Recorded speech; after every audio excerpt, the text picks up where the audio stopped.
Et on commence donc avec les mesures choc de Marisol Touraine contre le tabac. Le 17 juin, la ministre de la Santé présentera son nouveau projet. On commence avec la cigarette électronique interdite dans les lieux publics. On en parle dans quelques instants avec vous, Philippe Prel. Vous êtes notre invité et vous êtes l'auteur de la cigarette électronique. Enfin, la méthode pour arrêter de fumer facilement aux éditions Versilio. Alors, la grande idée de Marisol Touraine, c'est la mise en place de paquets de cigarettes neutres, dits paquets génériques. Alors le principe, c'est des emballages de la même couleur, avec les mêmes caractères, pour toutes les marques. L'idée, c'est de supprimer le logo marketing et surtout de prévenir le tabagisme chez les jeunes. Qu'en pensez-vous ? C'est une excellente mesure qui est attendue par les médecins et les tabacologues. C'est une mesure qui est déjà appliquée en Australie et c'est une école de psychologie française qui a démontré qu'elle était absolument efficace grâce aux travaux de Karine Galopel-Morvan. Donc oui, c'est une mesure que nous approuvons. Ça veut dire que le logo agit comme un vrai facteur commercial ? C'est-à-dire que le marketing du tabac est très complexe et tout rentre en compte. Et c'est vrai qu'après, on commence par une marque et on est souvent accroché par cette marque. Alors tout ce qui peut, disons, inhiber... Ça va être le packaging Oui. Tout ce qui peut limiter l'impact de la communication du packaging des cigarettiers est excellent.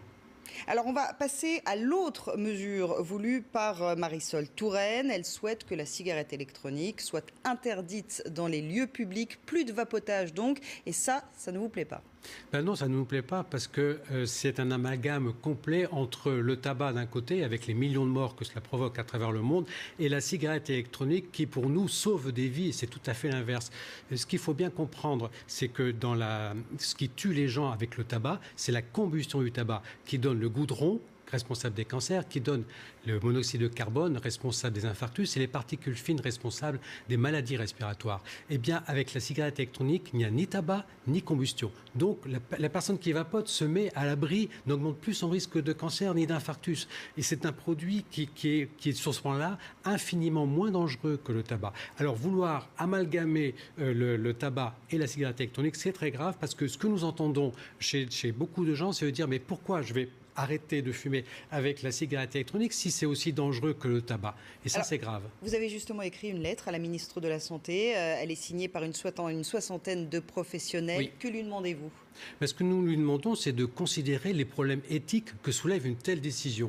D'un côté, nous avons un produit qui tue des millions de gens, ce sont les cigarettes classiques. De l'autre côté, on n'a jamais eu un produit qui avait un tel potentiel pour sauver des vies que la cigarette électronique, et on les met dans le même bateau. Et on dit, nous, ça soulève des problèmes graves sur le plan éthique. Parce que des gens, ça constitue une véritable désinformation. Ils vont croire que la cigarette électronique est aussi dangereuse que le tabac, ce qui est faux. Et puis, il y a beaucoup d'autres problèmes éthiques qui sont soulevés dans ce type de décision.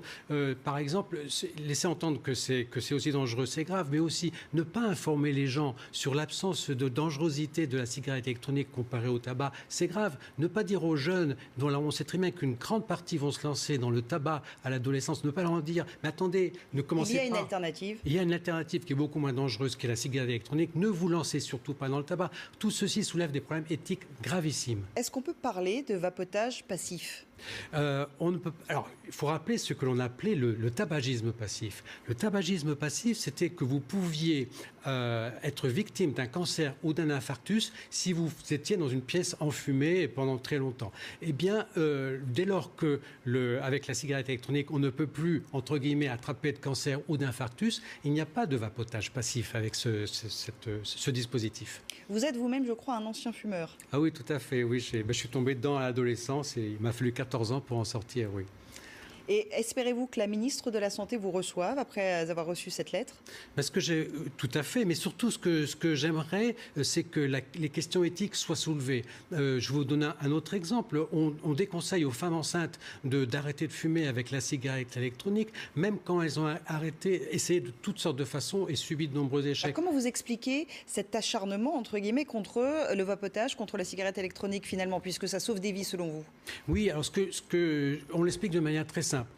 Et toutes les grandes innovations en médecine et même ailleurs le provoquent. Ça s'appelle la résistance au changement. Eh bien, cette résistance au changement est à l'œuvre partout dans le monde aujourd'hui, alors que tous les experts affirment ce qui est dangereux dans le tabac, c'est la combustion du tabac, et on n'a plus de combustion du tabac avec la cigarette électronique. Autrement dit, la cigarette électronique, c'est un usage sans risque de la nicotine. Y a-t-il un risque de dépendance à la cigarette électronique puisqu'on sait qu'elle contient de la nicotine ?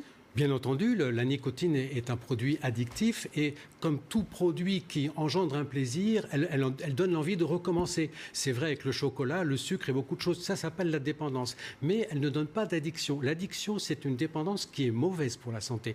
Et ce n'est pas le cas de la cigarette électronique. Et j'aimerais remarquer une chose, c'est que jusqu'à présent, il existe beaucoup de gens qui ont arrêté de fumer avec des gommes et qui continuent à utiliser des gommes. Et bien on leur dit, c'est bien, continuez, vous n'êtes plus en danger. Pourquoi ça poserait un problème avec la cigarette électronique ? Bon, le débat est vaste. Merci beaucoup Philippe Prel d'être venu sur le plateau d'ITélé nous en parler. Je rappelle le titre de votre livre, La cigarette électronique, enfin la méthode pour arrêter de fumer. Vous avez donc adressé une lettre à Marisol Touraine ainsi que une soixantaine d'autres professionnels. Vous êtes pour le vapotage dans les lieux publics et pour la cigarette électronique. Merci d'être venu sur ce plateau.